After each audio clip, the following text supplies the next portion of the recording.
O figo e o cristão. Os benefícios. Entre as suas principais características, o figo se destaca por seu poder antioxidante por meio dos flavonoides, como a quercetina e a catequina, e também dos ácidos fenólicos, como o ácido gálico.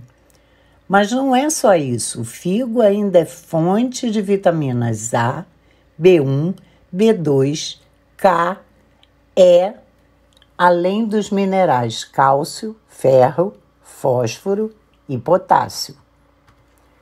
Ele previne e controla o diabetes, pois o figo é uma fruta de baixo índice glicêmico, o que significa que seu açúcar é liberado aos poucos na corrente sanguínea, ajudando no equilíbrio da insulina.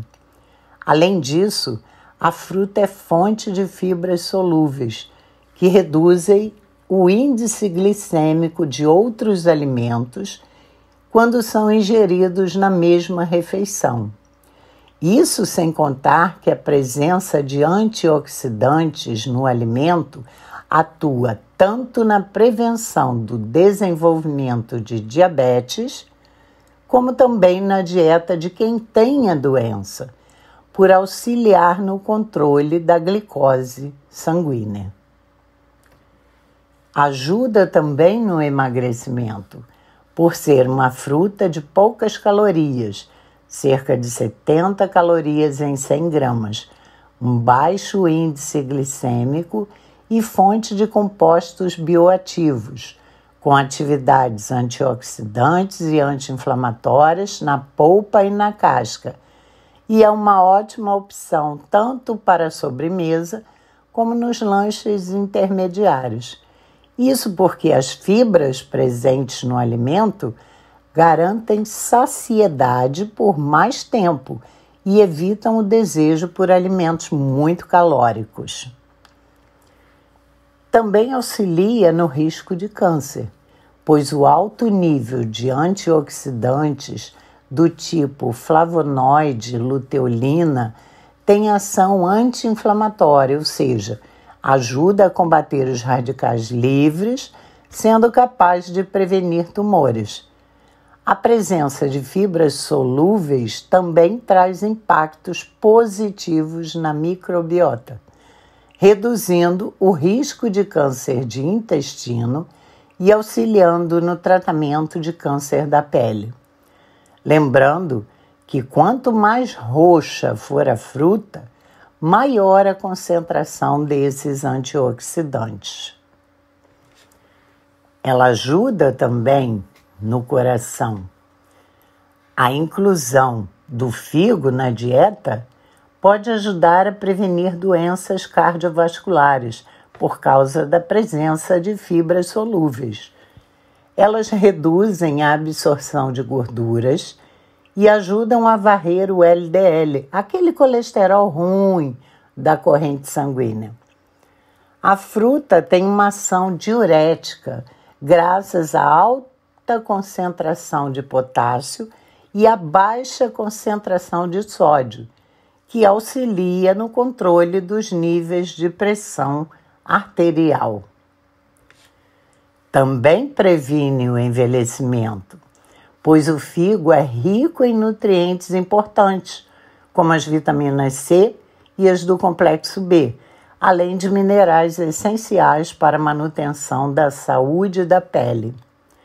A fruta também tem carotenoides e polifenóis com efeitos protetores contra o envelhecimento precoce. A vitamina K atua no metabolismo da osteocalcina, importante componente ósseo que colabora na prevenção de fraturas. E como consumir? Dê preferência à fruta in natura, ou seja, a fruta natural, retirada da figueira. As versões em calda ou glaceadas, como os figos em calda, os fígados secos, doces de fígado, eles têm grande quantidade de açúcar, o que as categorizam como doces ou guloseimas e devem ser consumidas com muita moderação. Esses tipos devem ser evitados por obesos, diabéticos e quem tem síndrome metabólica. Voltando ao figo. O figo é uma das frutas favoritas de quem gosta de doces caseiros e compotas. Com uma aparência que lembra de uma pera, o figo se destaca pela crocância do sabor e pelas curiosidades que envolvem a planta, como nós veremos agora. Flor ou fruta. Apesar de ser conhecido como uma fruta, o figo é, na verdade, uma flor. A explicação é que a figueira não floresce como as demais árvores frutíferas, como as mangueiras e as macieiras, por exemplo. As flores da figueira são invertidas. Elas nascem para dentro do figo. Isso quer dizer que essas flores se abrem dentro de um receptáculo em formato de pera, que amadurece e se transforma no figo propriamente dito, que a gente conhece. Portanto, a polinização é diferente, é mais complicada, uma vez que ela não está exposta ao ar. E para que possa ser polinizada e se reproduzir, a figueira depende de um inseto chamado vespa do figo, Blastophaga piscenis.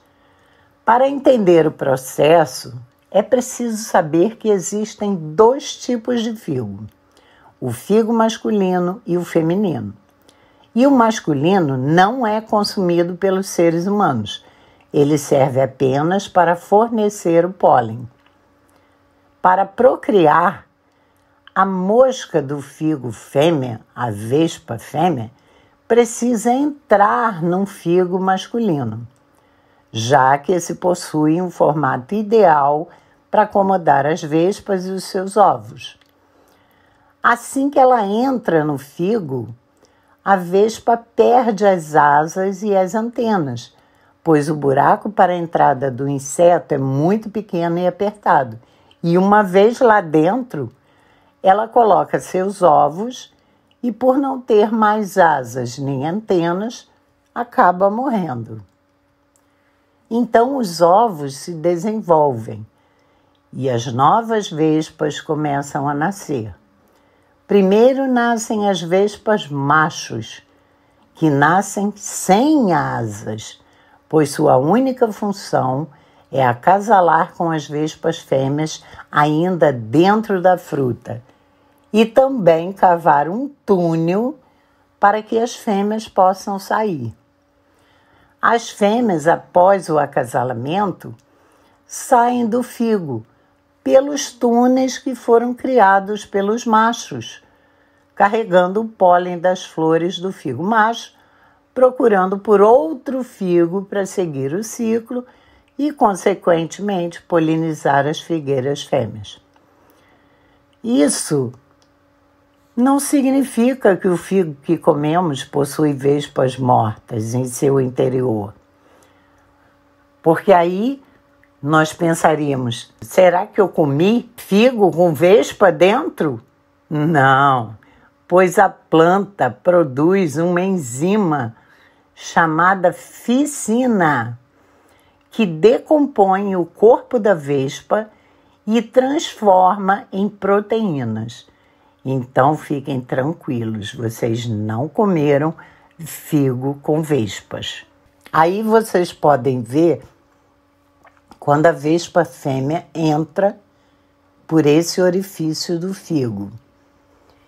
Ela entra, como o orifício é apertado, ela perde as asas, mas consegue entrar, vai nos ovários das flores e vai depositando os seus ovos e o pólen também. E aí começa a polinização dessas flores que estão dentro do figo. E, infelizmente, ela morre, porque ela não tem como sair. Então nascem as vespas, primeiro os machos, como esse aí. Eles nascem primeiro e vão cumprir a função deles, que é polinizar as flores. E construir esses túneizinhos aí, para que as vespinhas fêmeas que nascem depois possam sair por eles. E quando elas saem, cada uma vai procurar um novo figo e começar um novo ciclo. Ela vai entrar no figo, vai perder as asas e começa tudo de novo. E é o ciclo da vida. Salvar vidas. Como vimos, a vespa fêmea entra no figo e, perdendo as asas e as antenas, ela não tem mais como sair. E cabe às vespas macho abrir caminho para que as fêmeas saiam, sobrevivam e entrem em novos figos, mantendo a sobrevivência, perpetuando as espécies e a árvore e oferecendo mais figos. Nesse processo em que as vespas macho abrem o caminho para as fêmeas saírem, elas acabam morrendo dentro do figo. Os machos morrem e abrem caminho para as fêmeas saírem e sobreviverem. Isso lembra alguma coisa? Alguém que morreu em sacrifício para salvar vidas? Jesus Cristo, né? Ele deu a vida por muitos. Nossa, quanta sabedoria nessa criação de Deus e quanta coisa se pode aprender dela. E quão maravilhosa é a sabedoria de Deus ao criar essa árvore tão diferente, ao criar esse fruto e todo esse processo em que há sacrifício para o salvamento de novas vidas, que nos lembra do Senhor Jesus. Quão maravilhosa é a obra de Deus. Então, nós podemos perceber que a figueira tem alguma coisa a ver com o cristão, porque as figueiras, conhecidas como Ficus carica, são nativas do Mediterrâneo e do Oriente Médio, lá onde começou o povo de Deus. E tem como polinizadora a vespa do figo, Blastophaga piscenes, como nós já vimos, que possui apenas 1 milímetro de tamanho. Ela é considerada a rainha das árvores e tem um papel importante para Israel, pois tem uma aparência externa grandiosa e serve de metáfora para a nação judaica e para o povo de Israel. Ela é frondosa, grande, bonita e abriga as pessoas, animais. Então ela tem uma aparência grandiosa que nos remete ao povo de Israel. E uma das diferenças da figueira para outras árvores é que primeiro ela produz o fruto e depois as folhas. Portanto, quando a gente vê uma figueira com folhas, provavelmente ela já tem frutos, uma vez que os frutos nascem antes. E aí isso nos remete a uma história em que Jesus amaldiçoa uma figueira. Essa história é narrada em Mateus, capítulo 21, dos versículos 18 a 22, e também em Marcos, capítulo 11, versículos 12 a 14. Ao aproximar-se de uma figueira, Jesus viu que ela já tinha folhas e, consequentemente, já deveria ter frutos, já que os frutos nascem antes. Mas, ao chegar perto, ele viu que ela não tinha fruto algum e, por isso, amaldiçoou a árvore. Mas por quê? Jesus não sabia que era apenas uma árvore? Bom, esse fato ocorreu próximo ao mês de março, na Páscoa judaica de Israel. E as figueiras só dão frutos em junho. E não estava na época dos frutos. E por que Jesus amaldiçoou a árvore? Porque as árvores não pensam, elas não decidem quando ter frutos, elas não erram, elas não pecam. Então, por que ela foi amaldiçoada? Nesse caso, ele usou um recurso chamado alegoria, onde ele usa a ocasião, aquela ocasião, como um símbolo de um ensino maior que ele queria passar às pessoas. Mas o que será que Jesus queria nos ensinar? O porquê isso aconteceu depois de Jesus entrar de forma triunfante em Jerusalém, em Mateus 21, de 1 a 11, e também depois da sua explosão contra os mercadores do templo, em Mateus 21, 12 e 13. E as suas parábolas muitas vezes denunciavam a falta de fé do seu povo. Então, ao ver a figueira, ele via Israel, pois a cidade já havia sido comparada à figueira no livro do profeta Joel, capítulo 1, versículo 7, e também no livro do profeta Oséias, capítulo 9, versículo 10. Então Jesus olha para a figueira e revive essa comparação, mas com repreensão aos israelitas que não tinham fé. Os fariseus e o povo gostavam de uma vida de aparência. Eles estavam sempre citando as Escrituras, orando em público, na frente dos outros, jejuando, fazendo questão de mostrar que eram muito religiosos.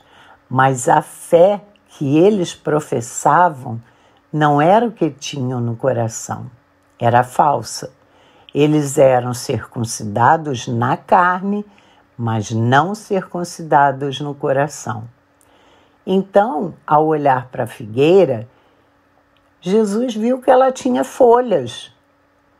Ela tinha aparência de ter frutos, porque as folhas já tinham saído.